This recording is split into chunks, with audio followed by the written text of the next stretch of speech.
Os ventos arrancaram algumas árvores e linhas de transmissão, mas no momento, na cidade de Sarasota, nossa equipe está pronta para agir. Assim que for seguro, nossa equipe de resgate vai avaliar os danos. E aqueles que saíram, vamos informar quando poderão voltar para casa. Mas nós queremos que nossos moradores aguardem para ter informação da cidade para, quando for seguro, voltar para casa.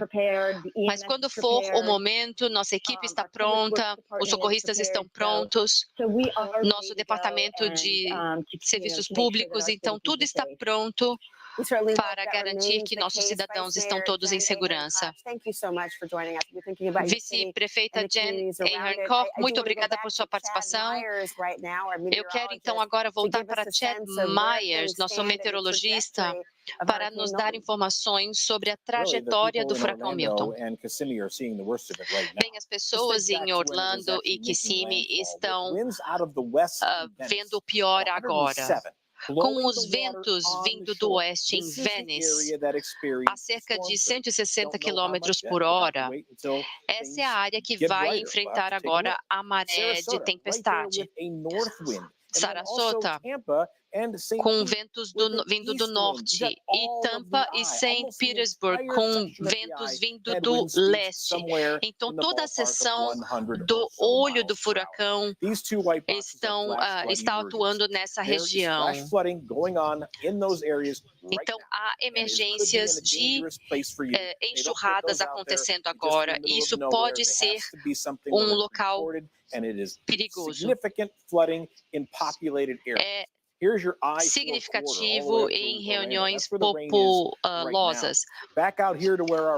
Então, essa é a região onde está a chuva. Os nossos repórteres estão aqui nessa região com o vento vindo do oceano. Então, ele vai empurrar a água para a terra novamente. O Anderson estava aqui nessa região ao sul de Palmetto e o vento soprando para dentro da Bahia. Com isso chegando ao leste, vejam como a chuva está indo nessa direção, essa é a mesma direção do vento. Então, ele começa a empurrar a água para a terra novamente. Orlando teve já rajadas de 80 km por hora. E St. Petersburg ainda com rajadas de 120 km por hora, mais ou menos.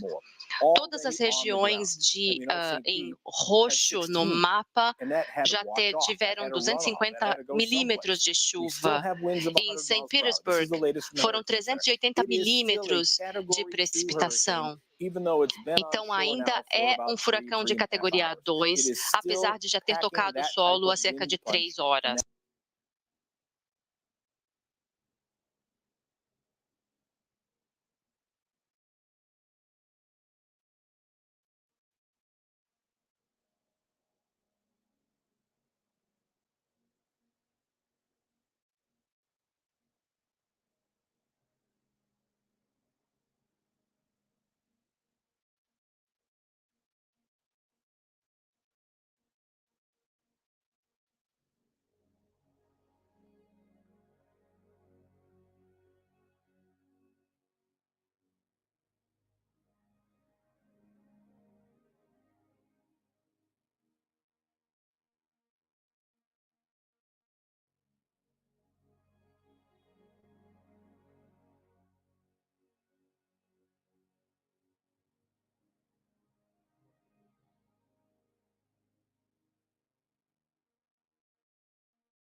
Voltar para Adam Lucio no telefone. Ele é um caçador de tempestades. Adam, você não está muito longe. Você viu os danos a leste de Tampa. O que você pode nos dizer? Bem, agora nós estamos vendo muitas enchentes, muitas árvores e placas de rua foram arrancadas. Então, tem muitos destroços e muitas enchentes. As rajadas de vento continuam até esse momento. Sabemos que 2 milhões de pessoas estão sem energia. Onde você estava, Adam, quando a tempestade chegou? Nós estávamos em Sarasota, na arena, e parecido com o que aconteceu em Tampa, nós vimos muitas quedas de energia, alguns barcos que foram virados. Nós tivemos que nos retirar de onde estávamos. There's a mandatory evacuation order in place for this area where we are in Daytona Beach. I mean, it would be tough to guess how strong these winds are, but it's been pretty ferocious here over the last, certainly over the last half hour or so, Gotti. All right, Chase, it's Tom Yamas you're talking to here, but I know you're new with us, so that's all good. Please stay safe where you are in Daytona. We're going to check back with you a little later. George, I'm going to bring our photographer, photojournalist George Pujols back over here because I want to show how much the storm surge is growing here. I'd say it's climbing inches. Every minute or so, it gets more. And this is what they were afraid of here, right? It was a historic storm surge, a storm surge like they had never seen before. It's just getting started. We still have, I'd say, 1 or 2 hours of this intense weather. Our meteorologists will be able to give us a better sense of that. It's also such a big storm that there are different parts of the state being affected, including Orlando. I know we have Charles Salazar, who's live for us to help us out in our live coverage there. Charles, talk to us about what you're seeing in Orlando and what your big concerns are tonight. All righty. First of all, thank you for having me here tonight, and thank you for the work that you guys do out there reporting the news, because that's really important to everybody. So in Orlando, we've witnessed quite a bit of rain, some rain bands that came through here. We're really concerned about flooding, and so now the winds are starting to pick up. I think right now they're sustained at 30. You know, our rescue crews are going to be out there. They're going to be ready, but when the winds get to sustain 40 to 45, which we're expecting, then we have to pause operations and wait for that to stop before we can continue those operations. But, you know, we're concerned with falling trees. What we learned through Hurricane Ian, we learned that this could be a potential heavily flooded city. And so what we did this time is we pre-positioned our rescue boat assets throughout the city in those areas that flooded previously. So we're going to be ready for that. We are aware that there has been many tornadoes, and we're prepared for that. We've had tornado warnings here, nothing confirmed, but the men and women of the Orlando Fire Department, they're ready. They've been preparing for several days. They've performed really well during Hurricane Ian, and we're ready to perform for this storm as well. Charles Salazar from Orlando. Charles, we appreciate all that you're doing over there. Please stay safe. Florida throughout this chaotic day. Dozens of twisters through communities hours before landfall.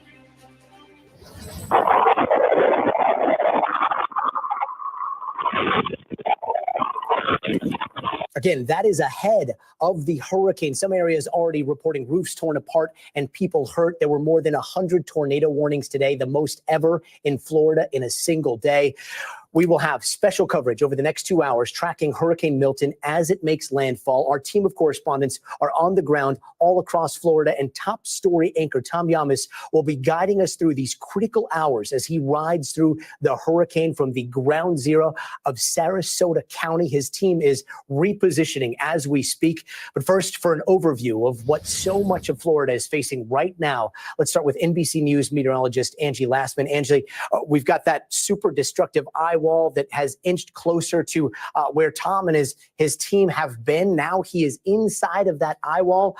What are conditions looking like all around Florida right now? Hey there, Gotti. Yeah, so the thing is, if you're inside of the eye wall, all is calm. We saw some reports that it's even a little humid. You start to hear really everything that's going on around you, but it's that eye wall that is so destructive that we are so concerned about when it comes to wind damage, when it comes to the rainfall. And of course, on the backside of that system, all of the water being shoved up against the coast. We did have landfall. You mentioned it in Siesta Key just a little while ago. This system is going to continue cruising to the north and east here as basically the next 12 hours goes on. But notice how aggressive this band of rain is set up across parts of Tampa, Bradenton and points north of that, St. Pete included in that, the Tampa area.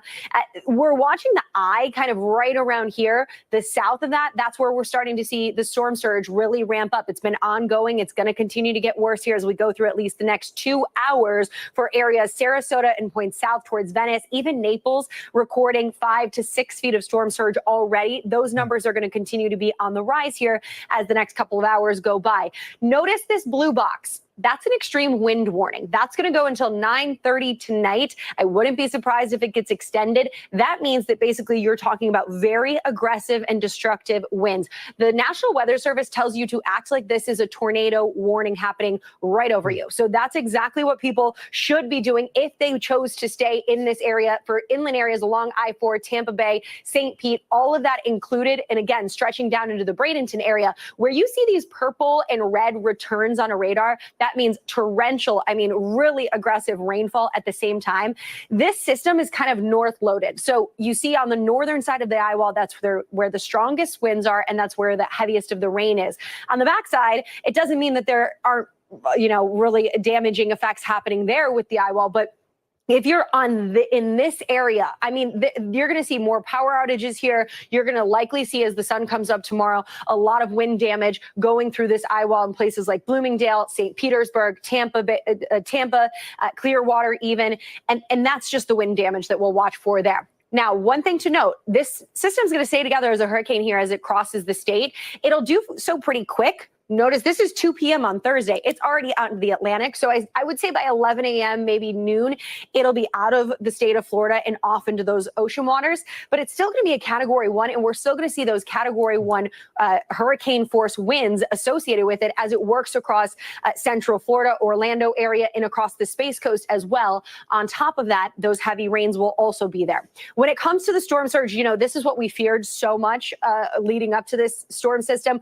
We've got over 4 feet of storm surge happening for Naples right now. We've got almost 4 feet in Fort Myers. Ser furacão de categoria 1. Então estamos muito perto de acontecer essa mudança da categoria 2 para a categoria 1, mas por enquanto ainda é furacão de categoria 2, ainda tem rajadas de vento acima de 155, 156 km por hora, ainda é sistema de forte intensidade que está atingindo a Flórida, então tem possibilidade de volumes de chuva bastante elevados ainda durante as próximas horas. Várias estações já registraram mais de 250 milímetros acumulados. E este sistema segue aí avançando pelo continente em direção à costa leste, podendo levar aí também mais tempestades, mais ventanias e provocar acumulados bastante significativos. Então, o alerta ainda continua para inundações, enchentes e rajadas de vento ao longo aí da noite, durante a madrugada, Muriel. E para não causar nenhuma confusão, né? Porque a gente entende,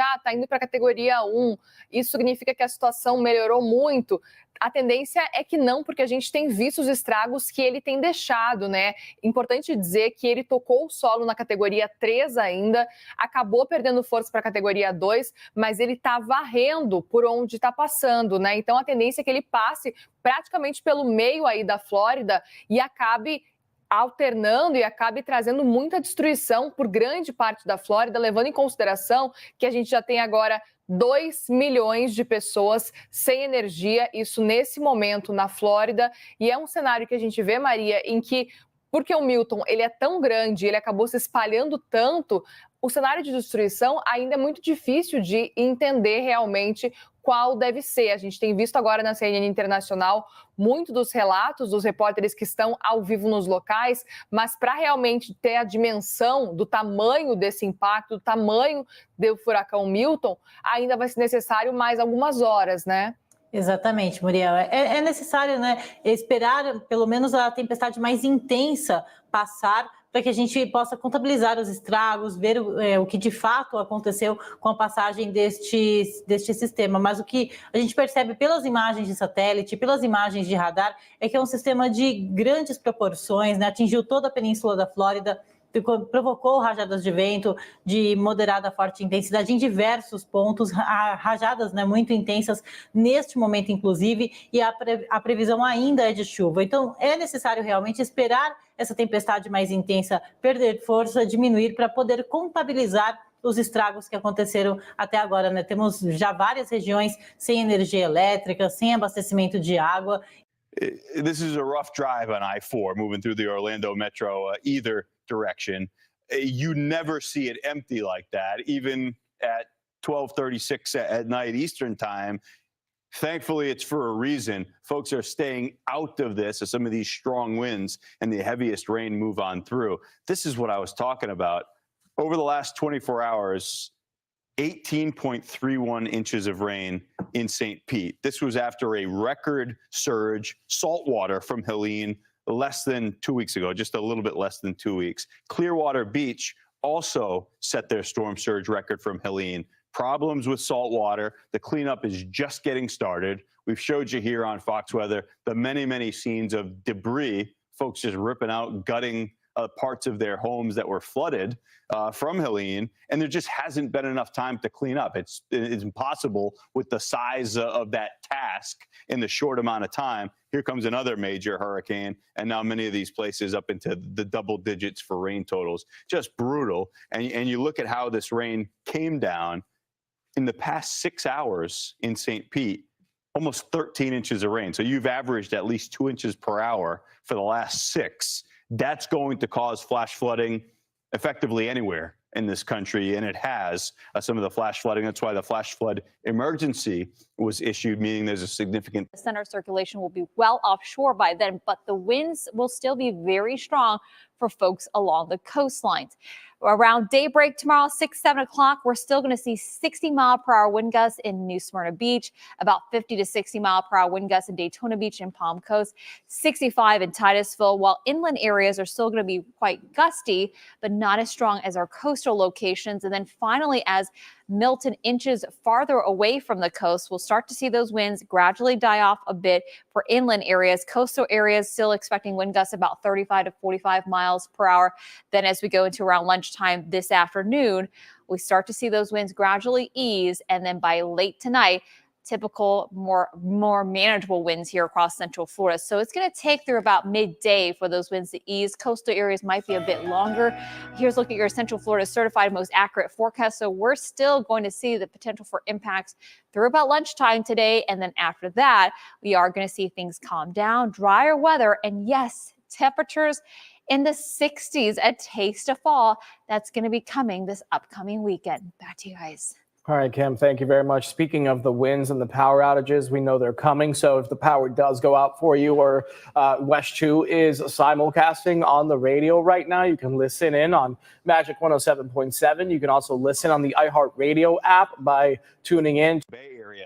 This is where we saw the surge. Fort Myers down to Naples. Fort Myers has actually still risen over the past 15 minutes. Was 5.1 last time we looked at that, and we checked in with Fox Weather's Brandy Campbell. She's there. She said she was like 3 blocks away from the Caloosahatchee River, and she watched it rise over the last couple of hours.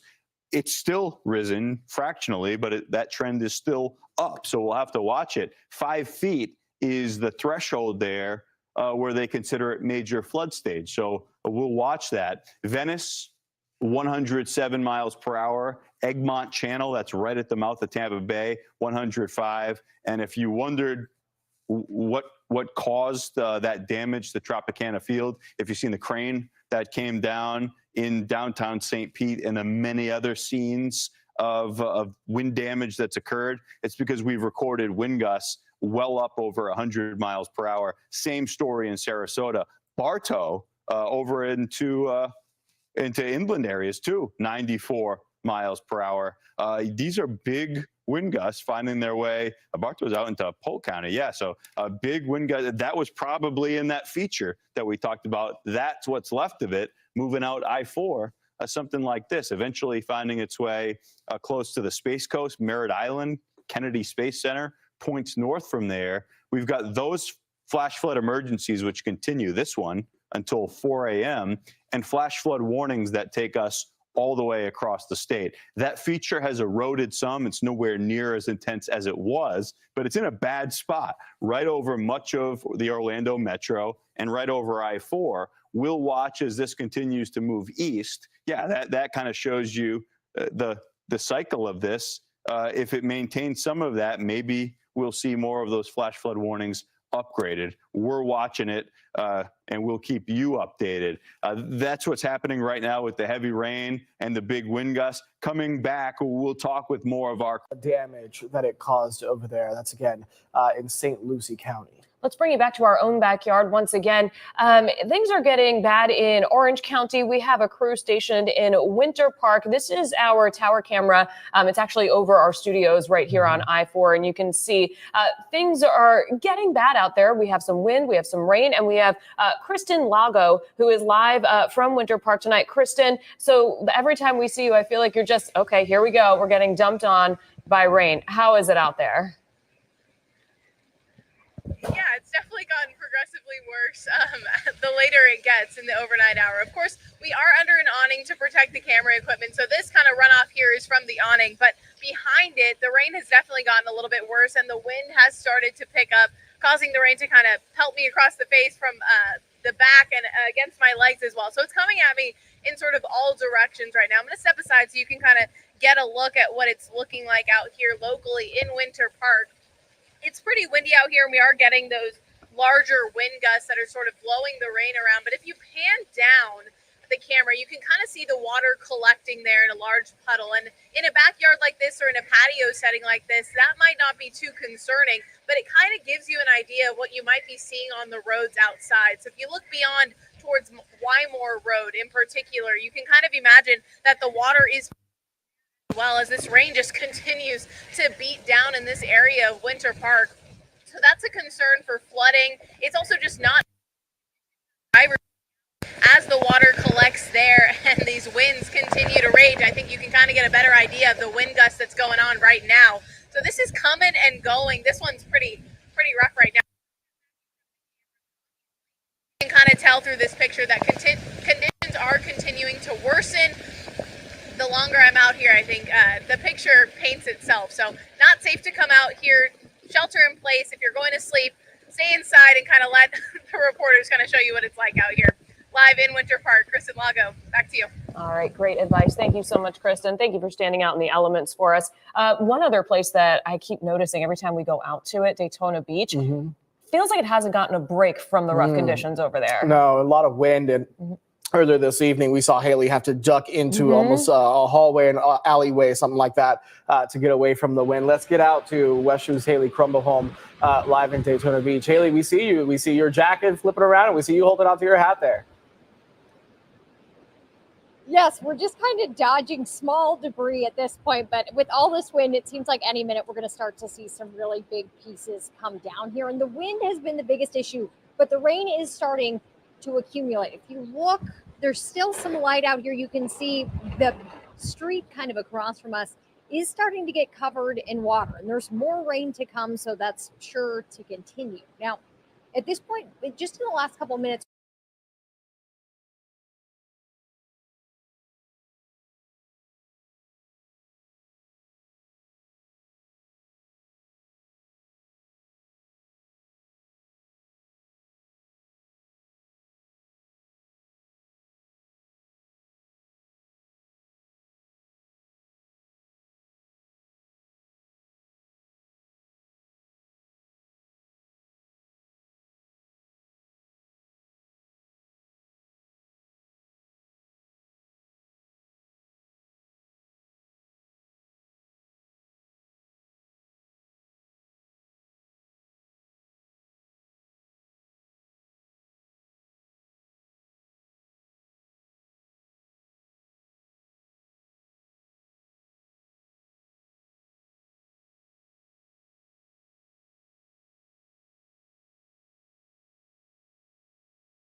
Like